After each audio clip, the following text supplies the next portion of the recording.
What's up, MMA fans? Back to do another prospect video. The first one, probably 2 years. Great bunch of young prospects I want to talk about.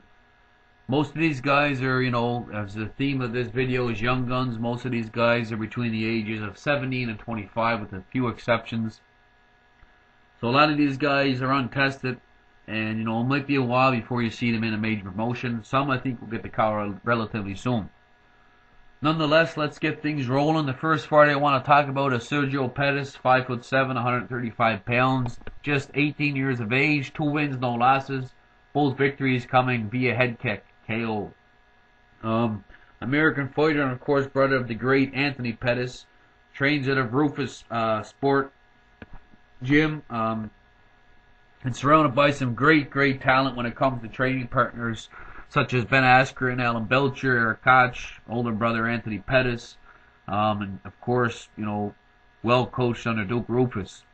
First amateur bout at age 15, where he fought a 22-year-old fighter and knocked him out via head kick. 4-0 as an amateur, and also 6-0 as an amateur kickboxer. And I think he's had one professional fight which he won as well as a kickboxer. Like his older brother, started training at Taekwondo, and then he moved to MMA at the young age of 13 or 14. Striking background, his wrestling and jiu-jitsu is, the areas that needs improvement, but, with his camp, he's going to get some great knowledge, so he should make the step and improve a bit. Definite prospect. He's going to be a big hype train behind this guy, of course, because of his brother and his camp. If he can put together 5 or 6 victories, I think you'll see this guy fight in a big promotion, probably by the age 20. So, somebody you want to pay attention to. Maybe he'll be a flop, but chances are you'll see this guy in a bigger promotion. Next fight I'm going to talk about is Lance Palmer. 5'6", 145 pounds, 23 years old, American fighter, Team Alpha Male.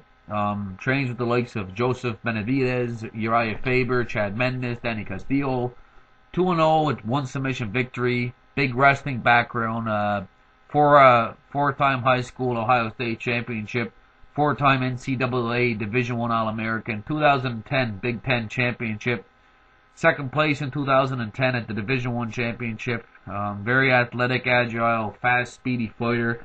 Didn't look tremendous in his last victory, but an untested fighter with a top-ranking wrestling background always poses a threat, especially if he's got speed and agility to go along with his strength, conditioning, and wrestling control. Look at the likes of Cole Conrad, Phil Davis, who else? Chad Mendes. Some of the success these guys have had, they were straight wrestlers starting out their career. So gotta watch out for Lance Palmer. Next fighter I want to talk about is a heavyweight fighter, and you guys that watch my videos, you know how I feel about the heavyweight division. I do realize there's a lack of talent, but I am a fan of it. So when any decent prospect comes around, I mention him. A lot of the fighters I talked about 3 or 4 years ago are all in major promotions. Travis Brown, Phil DeFries, Stefan Struve, Spike Mayo, Thiago Santos, to name a few. So if I see a fighter, I'm going to talk about him. Jarrett Rosholt, 6'2", 260 pounds, 25 years of age, 4 wins, no losses, 1 knockout, 3 submissions. Trains at Team Takedown, Cobra, and also Cobra K Jiu-Jitsu. The brother of Jake Rosholt. Also trains with Shane Roller, Johnny Hendricks. With the lack of heavyweight talent, any decent prospect, like I mentioned, is going to, probably get a chance. So if this fighter puts together 3 or 4 more wins, I guarantee you he'll get a shot at a bigger promotion. If he doesn't get a shot, it's because he turned down the offer. And that offer may come before he wins the next few fights. It may come right away here. I really see this guy wanting to get a few more fights, though, before he moves forward. 125 wins, 27 losses as a college wrestler.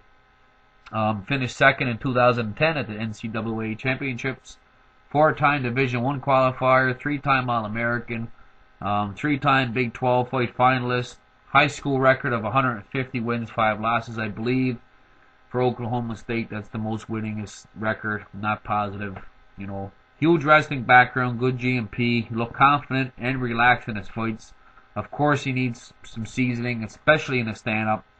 Like I said, he will get a shot. It's a matter of time, and it's a matter of who gets him first. 285 pounds on fight night. Athletically gifted. 4.7 second 40-yard dash in college. Tremendous strength, great speed for heavyweight. If he does make any improvements, I expect him to get a shot. Who knows? Maybe he'll be a flop, but I see this guy, getting a shot down the road. The next fighter I'm going to talk about now. This fighter, I put this video together a few weeks back, and I was waiting for one fight before I moved forward because there was a prospect fighting, and he actually fought last night, and I'll talk about him in a moment. But the UFC signed the next fighter I'm going to talk about today, and I'm going to still include him on the video, but it's a fighter I believe that, maybe is making a fast track too quick here. Sayo Magalares, 5-0, 1 knockout, 2 submissions, 5'9", 185, 23 years old, a Brazilian fighter that fights out of a Dragon Fight in Novo Ueno. BJJ black belt, gold medal at the 2011 Rio Open, Amazon Fight and Ironman title champion. Recently won the Judo South America under 84 kilogram title against Ismael Marmata. High level jiu-jitsu, and of course he's lacking in striking big time. He needs, some definite seasoning. He has power, but he needs to get more technical with his striking. UFC 142 in Rio, Brazil, I believe is the card. They've had some multiple injuries, so they're trying to piecemeal, band-aid it together. And I believe he's took a late call to sign on to fight Fabio Maldonado. Now, not to praise Fabio too much. He's a fighter I spoke about, probably 4 years ago. But, at this day and age, there's so many fights happening with the UFC and Bellator that the door is open for a lot of fighters. Any kind of impressive background, you can get a shot. And it's okay to turn them down. Look at Jimmy Manuwa. He's turned them down multiple times, and they're still interested in him. So I believe Sayo probably, I kind of think, I would like to see the guy get a few more fights. He is only 23. Not to say he can't defeat Fabio Maldonado, but I put him in as a definite underdog. Has to get that fight to the ground. Fabio's striking, is well above his. And also Fabio has fought at heavyweight, most recently light heavyweight, so I'm not sure, what weight these guys are going to fight at. I mean, Sayo is 185, but he's only 5'9". He's pretty small for a middleweight when it comes, to reach and height and that kind of stuff. So I would like to see him hold off, but nonetheless, he stepped up, he took the fight, and who knows, he may get a victory, he may not, but definitely a guy I want to talk about. He's got a very impressive ground game, so Sayo Magalares, check out his fight at UFC 142. Hopefully the guy does okay. The next fighter I'm going to talk about is just 17 years old. The last fighter I talked about that was 17 is a guy by the name of Rory McDonald. We all know him now. When I mentioned this fighter, a few years back, 4 years back, I believe, I took some heat from some of the viewers stating that he was too young to be a prospect. Well, look where he is nowadays, and look where he's heading. So I'm not afraid to step up and, talk about a guy who I think has potential. J. Dodds Ellis is the fighter I'm going to talk about. 4-0 as an amateur. He has no professional fights, 145 pounds. Now, I don't know a lot about this guy. I can tell you he's got some impressive videos here on YouTube. Take a look at J. Dodds versus Tyrone Trevette. And take a look at J. Dodds versus Ben Alp. Ben Alp was 24 at the time. I believe J. Dodds was 17. In his first fight, he was 16. Two very quick and impressive KOs. Check out these videos. They will not take up a lot of your time, as he made quick work of both opponents.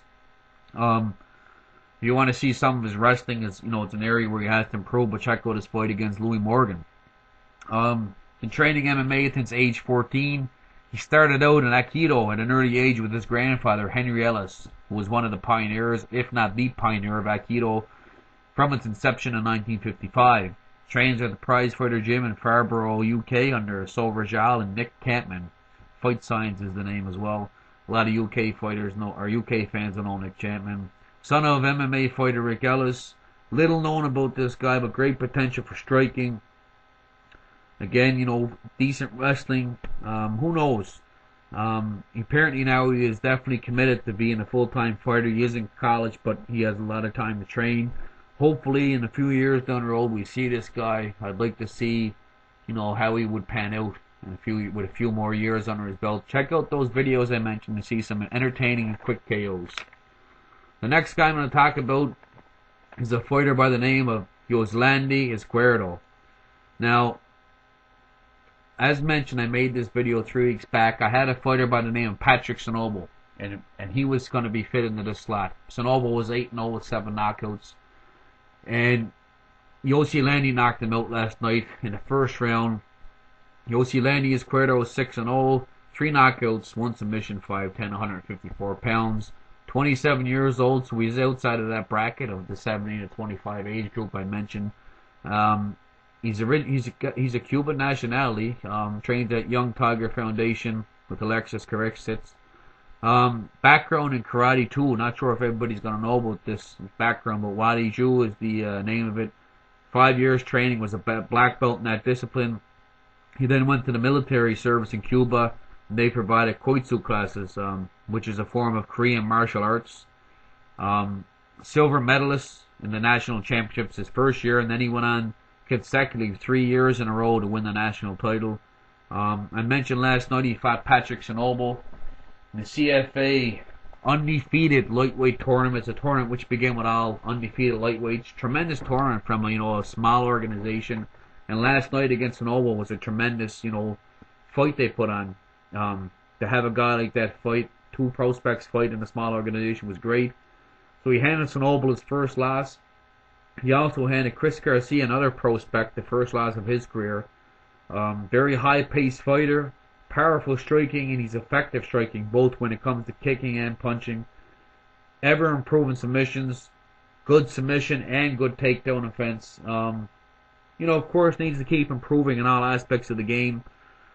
But I mean, he showed some very, very impressive techniques and skills so far in his career. He's very serious about his, moving forward, and a guy to keep an eye on for sure. Landy is Cuerdo. I see this guy getting a shot very soon. Hopefully another fight or 2, maybe 3 fights. I think he's there. I think he's ready to step up. 27 years of age. Within a year, I'd like to see this guy, fighting a bigger promotion. Entertaining fighter. It's so tough nowadays with some of the great, wrestlers and stuff that give these kind of guys problems in the big organizations. But definitely a guy I want to take a look at. So, Landy is Cuerdo. Stay tuned for number 2. I got some more great prospects to talk about in part 2 of this video series. Heavyweight, flyweight, that kind of stuff. Thank you very much, and hopefully you'll stay tuned in part 2.